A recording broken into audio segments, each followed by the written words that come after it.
We are on the brink of self-destruction of the Western world that we and our forefathers built so painstakingly from the ashes of World War II. If we don't take some action very quickly, we may not have a world left to protect. Those are pretty strong words, and then they seem kind of hyperbolic. No, the situation is very dire indeed. And the fact that we're not aware of that gives evidence to the probability that we will complete this destruction. Right now, we're right on the verge of it. The worst hasn't happened yet, and it's still avoidable. But only if we open our eyes and recognize what is going on now, where it came from, and what we need to do to change it. If we don't do that, we ourselves, not some external enemy, will be the author and the architects of our own destruction. And if the Western world falls, the whole globe is going to suffer the consequences. There won't be any real winners. There will be different variations of losers, but the biggest losers of all will be the United States of America. Let me explain. This is not just an issue right now. This is not even like, oh, well, Donald Trump, he's the reason for this. No, he's the latest manifestation of it. In fact, he's kind of the accelerant that has rapidly accelerated this process. He was not the originator. He's just the latest in line. And so many of us that we think, and we sometimes laud as being good statesmen, et cetera, have been the cause of this and have been slowly building and growing the problem that's been handed off to the next generation, and they take it from there and make it worse. This is something that's been going on for a long time. Let's go back. I will argue, at least for this framework here, that the original sin probably a good place to pick is the end of the Cold War. At that time, the United States led NATO, and Europe and the Western world had been standing as bulwarks against the Soviet Empire, against the Warsaw Pact for all those decades. And the Western world reaped enormous benefits because of it. The way our worldview was, the law, the basing on the rule of law, basing on the rules-based order that we set, laws and rules. Both of those things had their place. There was at least a semblance of morality. There was at least an attempt to do things the right way, that there were limits on our actions, and that there were benefits from following those rules. Very much so. We benefited. The economies were great. The standard of living was great, rose all across the Western world, much more so than in other parts of the world, because we followed rules that we set for ourselves, and we followed the laws that we wrote for ourselves, and we kept ourselves constrained within them, and we benefited because of it. We start to have problems when we start to get rid of those rules, and it started off in small pieces, but then picks up steam. So in the aftermath of this dissolution of the Soviet Union in 1991, 1992, and then the dissolution of the Warsaw Pact, everything that had been casus belli for the creation of NATO at first from 1949 onward disappeared. The reason why NATO came into effect is because there was a legitimate, potent threat on the other side, conventional and nuclear. It called for collective security. We provided that. It paid off. But once the threat left, the most rational and logical thing we could have done was celebrate the end of NATO. I said this in a show just yesterday, so I won't go back into all that. Watch that show there. That tells you what we could have done differently. But had we done that, we would have taken what remained of Russia, what remained of the Soviet Union, the successor state of Russia, and all of the successor states that came independent after that, and we could have worked for a European-wide security architecture in which everybody's security is taken care of. But too many in the West would not have that. They were raised, they had their teeth cut on hating the Soviet Union / Russia, and they are not going to be deprived of that enemy to love to hate. If you get rid of an enemy, then now where are you going to put all that hate? That's just the truth of it. We chose not to do that. Instead, we chose to say, hey, Russia is this just weak sister of what was the Soviet Union, and there's nothing they can do about it. So we're going to continue to advance eastward with NATO. So even though the existing states of NATO that existed in 1992 were enough to hold back the entire Soviet Union, the Soviet Empire, the Warsaw Pact, all of that, it successfully held all that back. Instead of saying, well, let's just keep it where it is, at least for some period of time, and then later on when it becomes self-evident there's no need for it, then we can celebrate and end it in a rational way that it takes care of everybody's security, and then everybody benefits as a result of it. Instead of doing that, we said, no, we're going to escalate it. We're going to build it up. So it clearly had nothing to do with national security. It had everything to do with power and retribution, and I'm going to drive you further into the brink. Because if you don't have an enemy, then you don't have any justification. So we created one. It went through several rounds of that. Then in 2001, of course, comes 9/11. And that's where things went on a big jump after that. Because we took what happened on 9/11, and I'm not going to talk much about that. I'm going to do that in a future episode here. Lots of questions about what actually happened on that day. We're going to table that for now. What I want to focus on a lot, though, is what happened as a result of it. So we claim that we were attacked by these 19 terrorists and bin Laden, so we need to go set that right. If that was the case, if that's actually what happened, then it's not unreasonable at all to say we're going to go and take care of the perpetrators of that. Every nation has that right. Every government has that obligation to take care of its people. That's what you should do. But what happens when you exploit that and take it in directions that are beyond what is appropriate?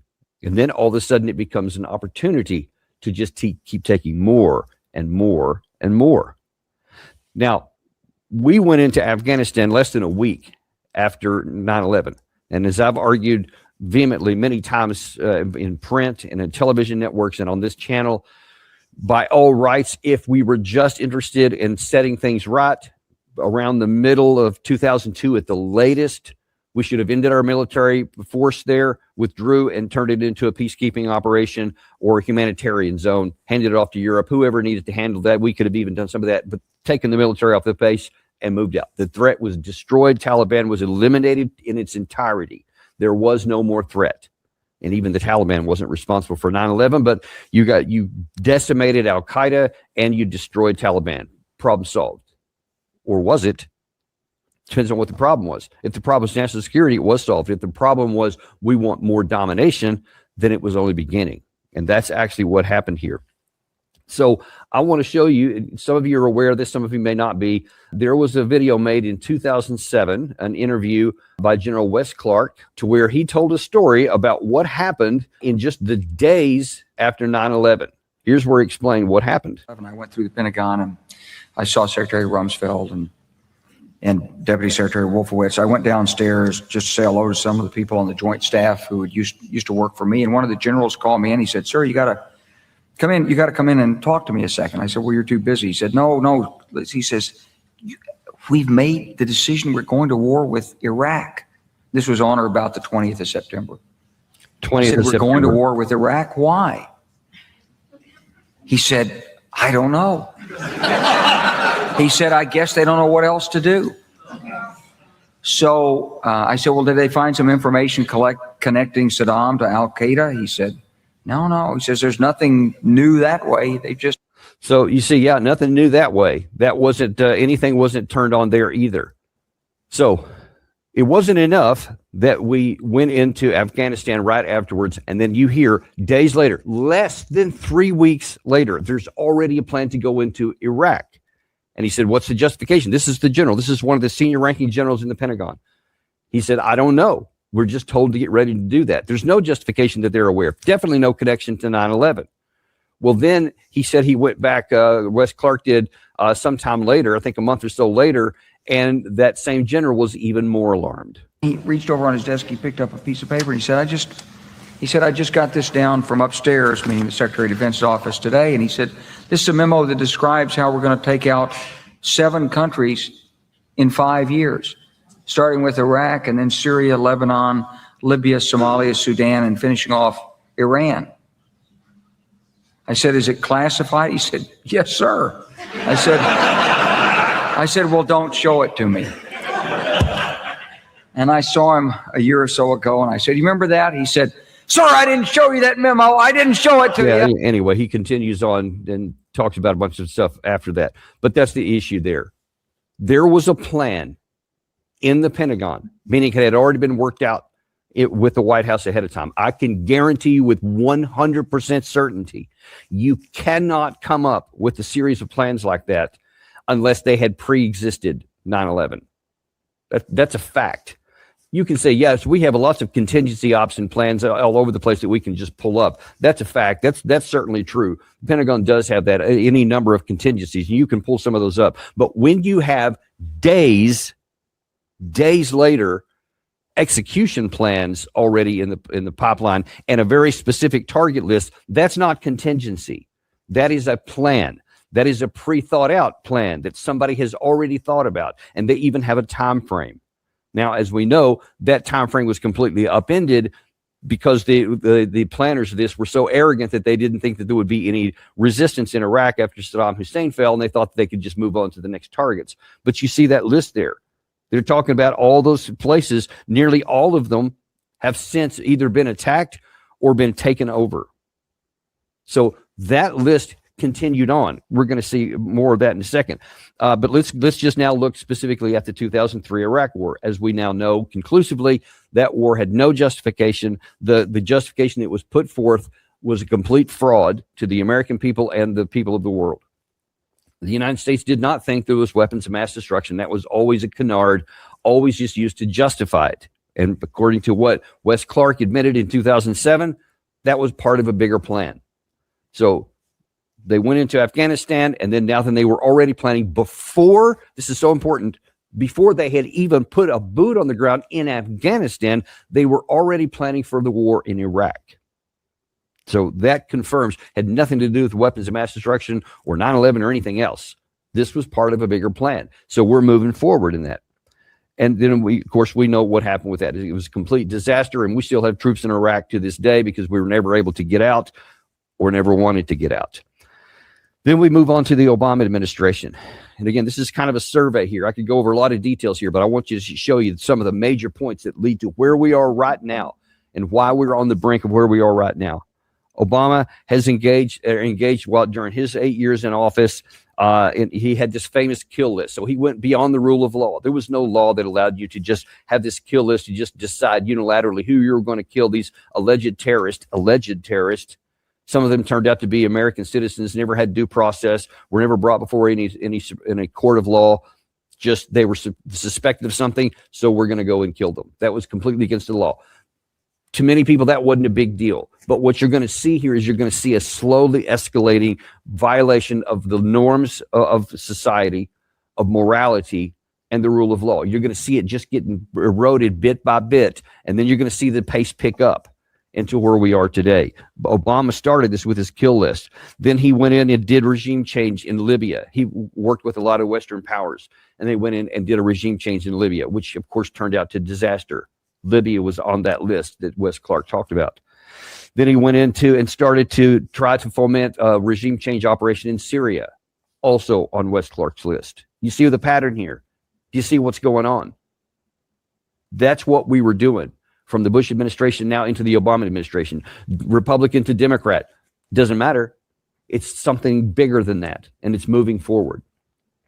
And Obama didn't end up succeeding in Syria, but it eventually did. He started in 2011, and then, of course, it just happened just last year is when it finally succeeded, and Bashar al-Assad, or late 2024, Bashar al-Assad left, and then that finally succeeded. They got a regime change there, too. There's still a lot of chaos in Syria. Who knows what's going to happen on there? But I'm not even talking about what happened on the ground so much as what we fostered at the government level. So we have continued to get rid of these regimes. In all of these cases, both in Libya and in Libya and in Syria, there was no legality to it. There was no rule of law. There was no UN Security Council resolution that gave it the imprimatur of international law and justification. None of that. We just chose to do it, and we did. And then, of course, Obama at first took the troops out of Iraq, then put them back in under very thin reasons. ISIS grew up, And they took over large sections temporarily in Syria and in Iraq. And instead of letting those countries deal with their problems, for some reason, Obama felt it was important to send American troops back in, which never left. They never left in Syria. They never left in Iraq. They're both there to this day. He also refused to get out of Afghanistan, even though he campaigned on that and promised it. No, we can't have that. We just keep on creeping the military further and further out and keeping them everywhere they're at. And then after that, all of that was because of decades of Russia being weak as far as the NATO expansion and anybody else being too weak to stop all these regime change operations. Many people in the world, at some points, even European nations were against a lot of this. They were vehemently against the 2003 invasion of Iraq, but they were too weak to do anything about it. We were too strong and no one could stop us. So we violated the rule of law whenever we felt like it. No one acted on it. And eventually Europe just fell into line on all of this. Then we get into situations. Now let's look in a different area, but it's no less important, and that is in the war between Israel and Hamas. Now, this exploded in 2023, in October of 2023, but it had been decades in the building.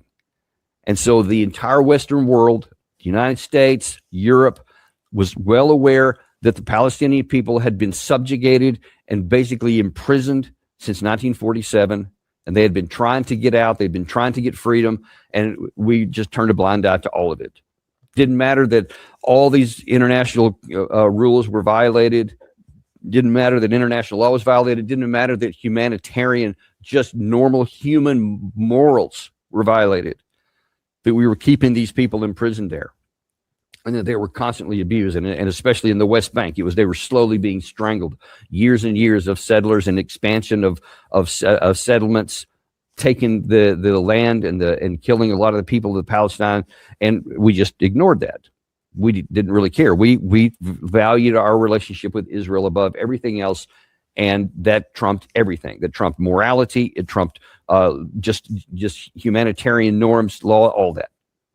That was building up. So when you take a people and keep them imprisoned, a people group, so what is it, about 3 million in the West Bank, about 2 million in Gaza, and you just keep those pressures building up. And there was a number of the intifadas and these small wars that happened, like in Lebanon, etc.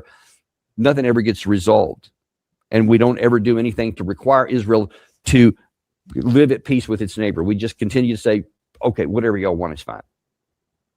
We would never tolerate that with any other group of anywhere else in the world, but we did tolerate it right there. And then we not only tolerated it, we supported it. Benjamin Netanyahu was one of the most egregious violators of this. It is an open knowledge. This is not secret. This is not innuendo. This is not an assumption. This is a known fact that Benjamin Netanyahu himself supported Hamas and the Palestinian Authority and kept them intentionally weak and fighting against each other. And he supported them both for an extended period of time, all the way up through and right up into the explosion on October 7th of 2023, because he wanted to keep them opposed to each other so that they would have this low level of thing they could control, and that no one would ever accuse them or demand that they have a two-state solution with this warring people.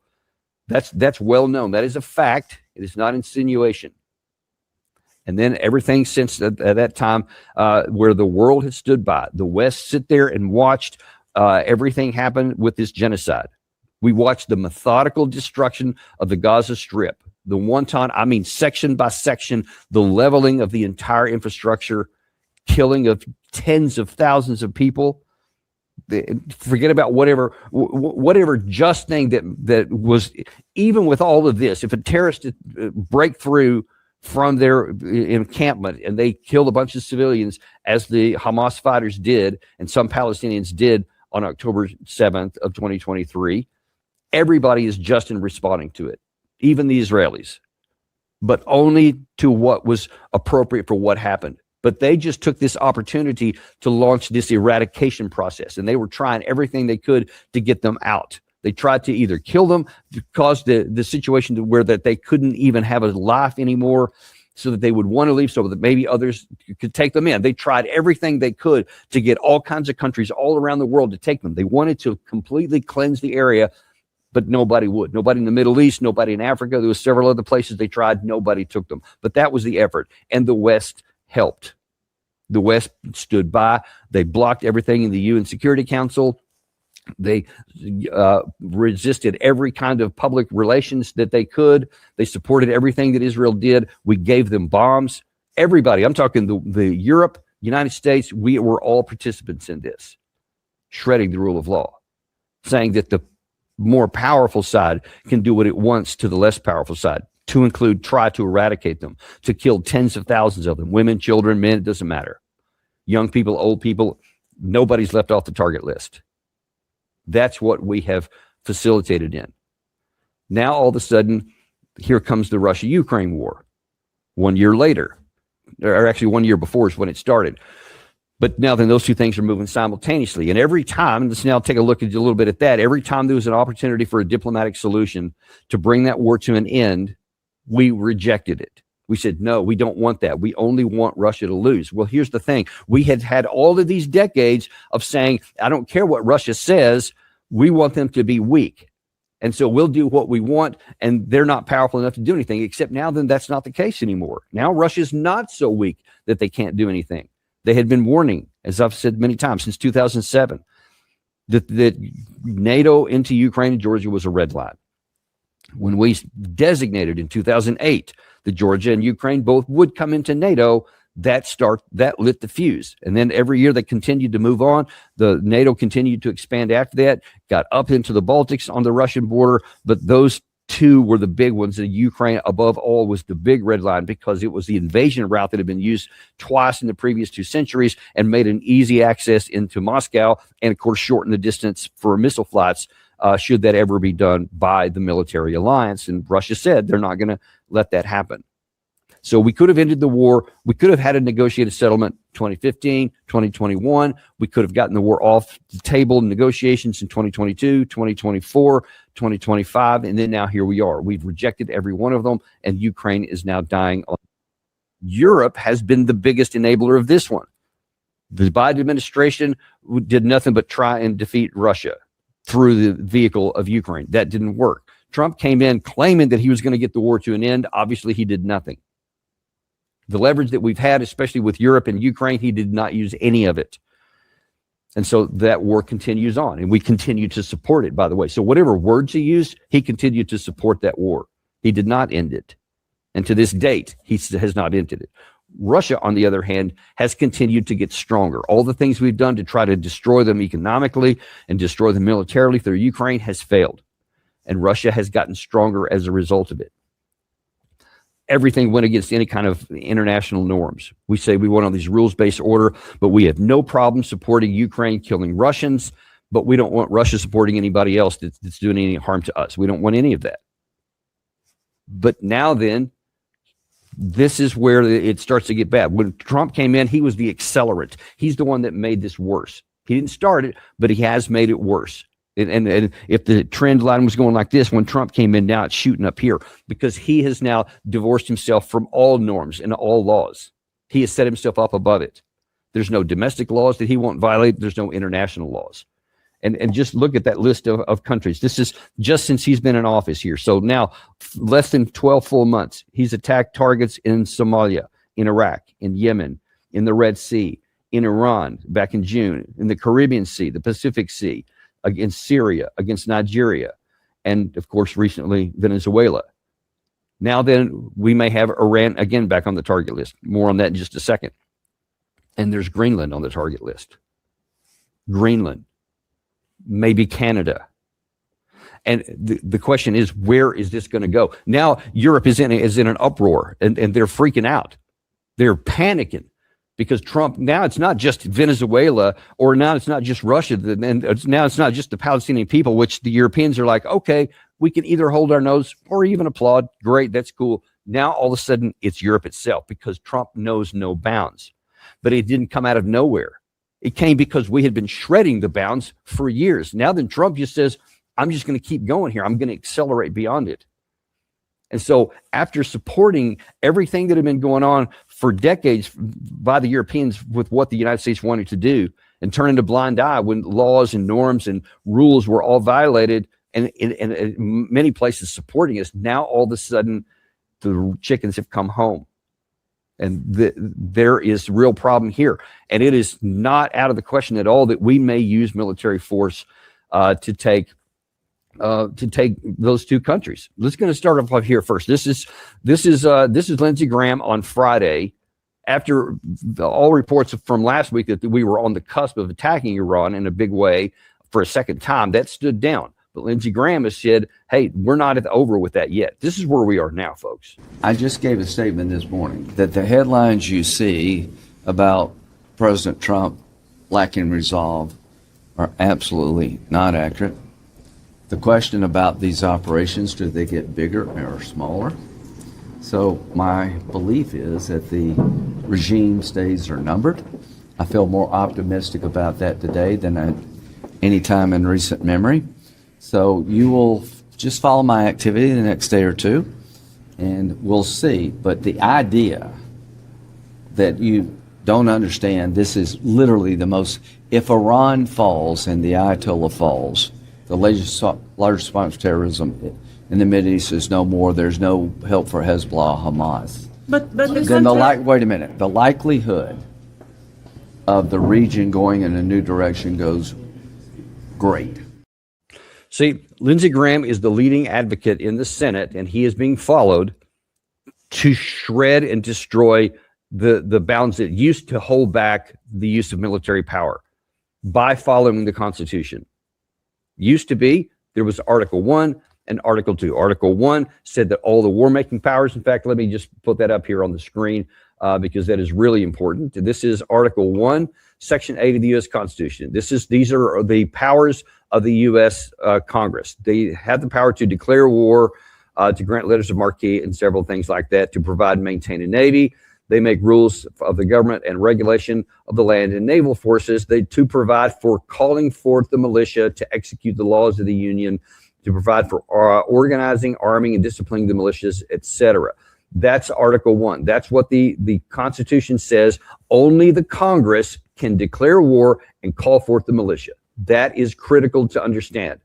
The powers that are vested in the commander-in-chief in Article 2, Section 2, says the president shall be commander-in-chief of the Army and Navy of the United States and the militia of the several states when called into actual service of the United States. When called into service. The commander-in-chief has never been vested with the power to both call forth the militia, to call forth the Army and the Navy, and to command it in the field.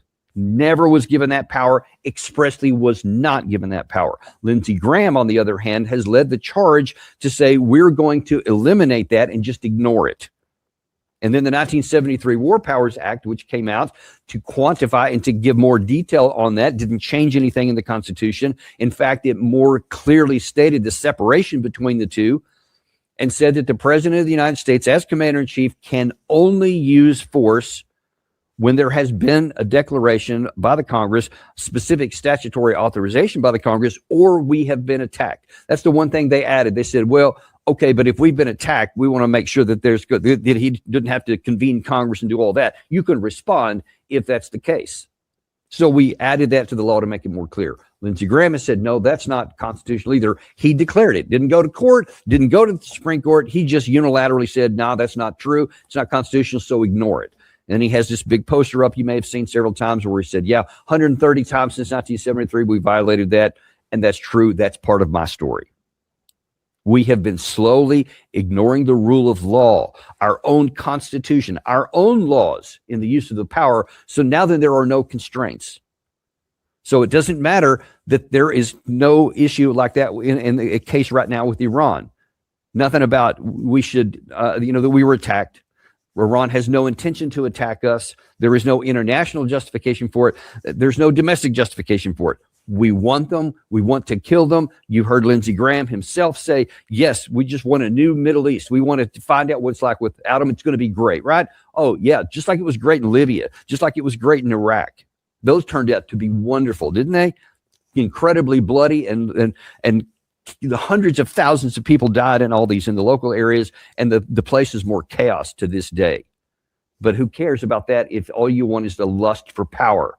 and a lust to kill people, and you're unconstrained, then your target list keeps growing. It doesn't matter what's what's necessary, what's legal, what's illegal, doesn't even matter. What's moral, morals no longer count. Just whatever I want and whatever I can take. And it's not just Lindsey Graham, because now even major media is not now, but major media is also behind this, and they are facilitating this. Here's Jack Keane on Saturday on Fox News talking about, he was asked the question of, are we pretending like, are we deceiving people into thinking that we weren't going to attack Iraq because, Iran this past week because we said we were going to, but then we didn't. Are we deceiving people, or are we actually getting ready? Watch the mocking way that Keane reacts. Well, I don't think there's any deception at all. I mean, we're obviously planning and preparing for a potential strike. I mean, we told everybody pretty much that. We're bringing in ships from all over the place. We're moving people off bases. I don't think there's any secret here or any deception in terms of what's taking place, to be quite frank about it. Yeah, there's no deception. We're not kidding anybody anymore. We went through deception at first. When we're going into Iraq, the Bush administration went to great lengths to say, hey, we have to go in. Our security is threatened. They tried to at least give eye service to the Constitution, to the 1973 War Powers Act. We wanted to say, look, there's this urgent, pressing concern.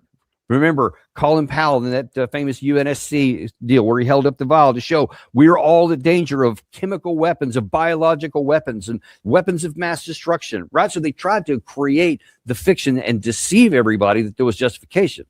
Now then, who cares about that? We're not worried about that at all.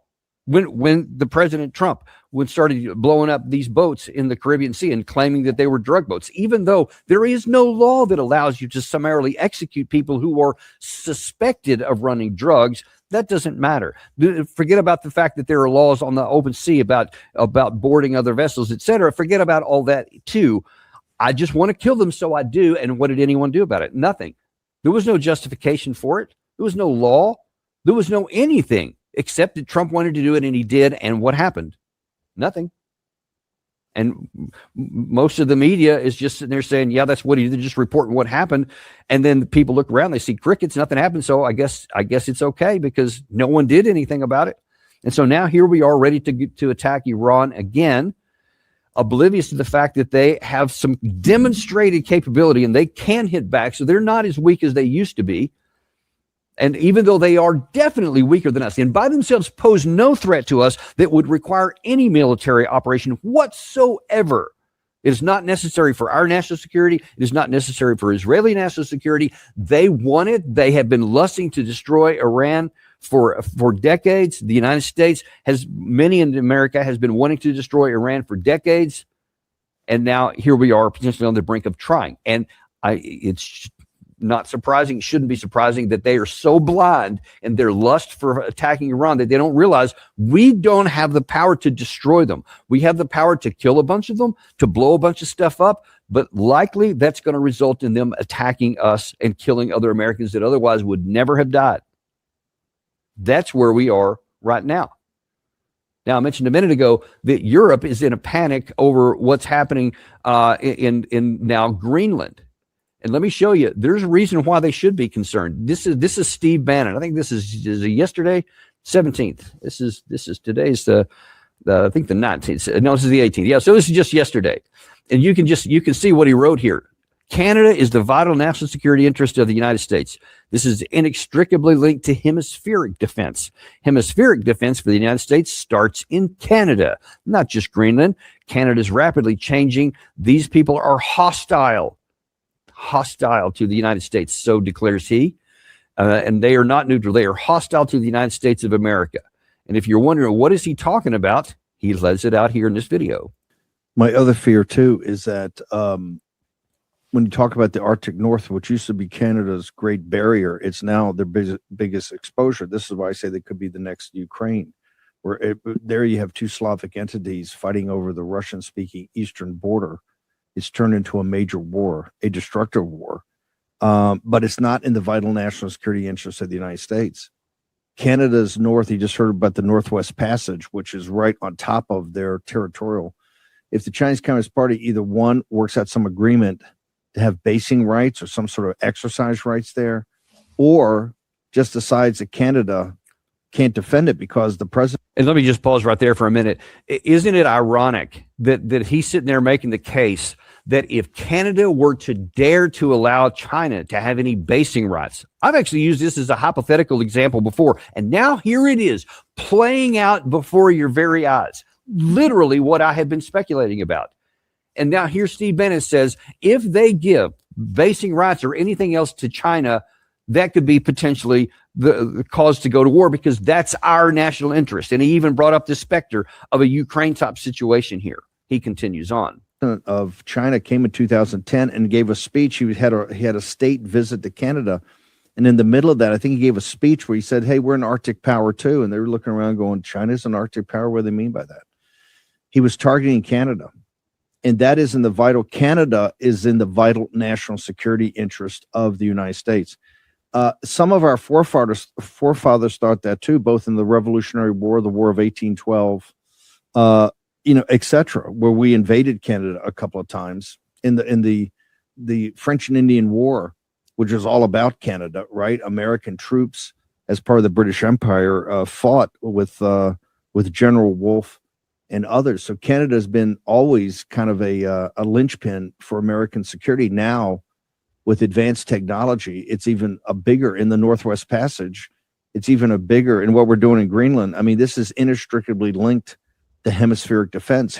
So there he is talking about inextricably linked to hemispheric defense. He specifically mentions times when the U.S. has invaded portions of Canada. He specifically mentions the Ukraine type situation, to where somebody wouldn't allow a military alliance on their borders as basically a standard.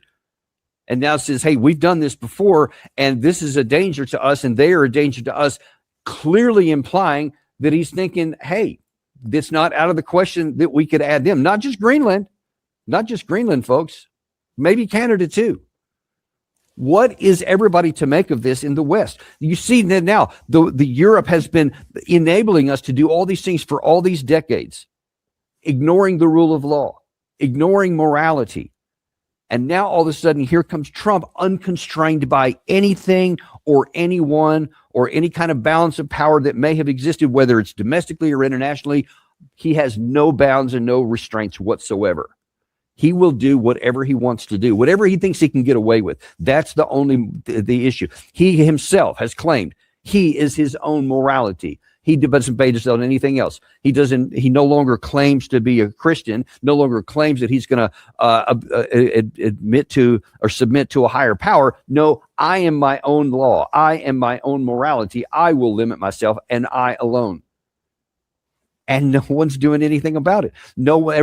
So many people see this. This is not secret. This is not reported that he said. He boasted about this in public.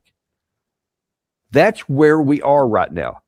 So we are literally at this moment on the brink, because you've seen it. So, and I've seen in several days where Stephen Miller, the deputy chief of staff, President Trump's pit bull, has said, yeah, Greenland, we're going to take it.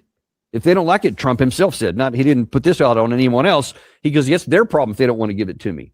We want it. We're going to take it one way or the other, the easy way or the hard way. Trump's own words, not my assessment, not my interpretation. Folks, this is what he's saying. And now then you have Steve Bannon, who's obviously very close to Trump, who's talking about, yeah, and Canada too, by the way. And of course, one of the reasons why he's saying this is because Canada had the audacity to say, hey, we're going to look after our own national interests. We're not going to participate in this. That issue with Greenland is between Greenland and Danes only. It's not about anybody else. The U.S. can't have that. And by the way, we're not worried about the claim that America needs Greenland because China can take it over, as I've already shown you militarily, is absurd. It's complete fraudulent. It's even more fraudulent than the claim of the 2003 weapons of mass destruction canard.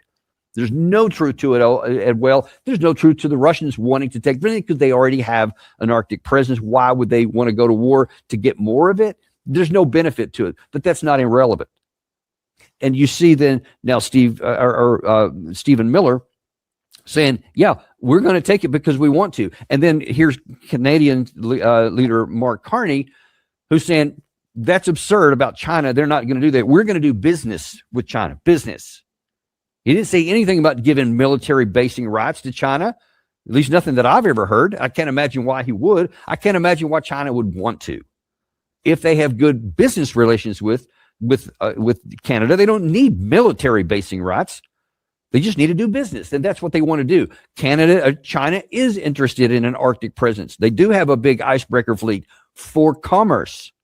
And as I've told you, even if later they changed their mind and wanted to use it for military purposes, our capabilities could just crush anything that they did. They would never have the ability to transit all of those oceans, either the north or the south route, to get up in there. They wouldn't just be piecemeal destroyed. They'd never have a chance to get there. So nothing is needed in taking Greenland. But you see that this lust for power, the reality and the facts don't matter. They don't matter, folks. And now then here you see people are looking up north and going, Canada. We've tried that before. Of course, don't forget how that turned out, by the way. It was a disaster for us. And now then you're potentially going to have a military clash with NATO forces in Greenland. And now then you're even contemplating anything with Canada. You see, folks, don't just look at this in the terms of Donald Trump. You got to go back all the way to like 1992, and you see this very clear trend where things have been deteriorating and degenerating, where the rule of law, the bounds have been loosening, where morality has been increasingly just ignored, where the rule of law is no longer a constraint. The Constitution itself is a dead letter. That's where we are. And let me just tell you, anyone who thinks that, yeah, we're that powerful and we can take all this stuff and that we can grow better because of it, we are laying the seeds for our own self-destruction. Because you go much further with this, we won't just have to worry about theoretical attacks between the superpowers China and Russia. We may even add what was our own allies to the adversary list in Europe and in Canada. And then we already have a lot of angst and anger from Mexico in the south because we're threatening them with using military forces down there. We could create enemies everywhere. We cannot survive that. Let me just categorically 100% certain tell you our military as it exists right now is spread to the four winds and covers the seven seas and all of that, but it is relatively small, and our defense industrial base cannot engage, I don't think, even a sustained war with Iran by itself. Now, if you get anything else added to that, we couldn't do what Russia's doing. We couldn't do what Ukraine's doing in their war with Russia right now. Our base is even going to allow us to do what they did, I don't think, if we got involved too, because we can't do everything. There's limited things that we can do. We can posture a lot. We can talk a lot. As long as nobody ever tests us, we can keep doing this. But we are approaching the day, and we are probably right on the cusp of it, to where people are going to finally say, there's no reason to withhold anything, because they see what happened to Venezuela with Maduro. He tried to negotiate. He tried to basically hand the keys to the kingdom in, and that wasn't enough. We had to go take him. So it was foolish for him to try to negotiate. Instead of trying to fight back, he did nothing and now lost his freedom. Other countries are looking at the same way. Greenland's got to be wondering if they're next. Iran is almost certainly going to be next. We're probably just waiting for the countdown until that starts. And one of these days, folks, you can mark it down. One of these days, we're going to go one step too far, and someone is finally going to call our bluff.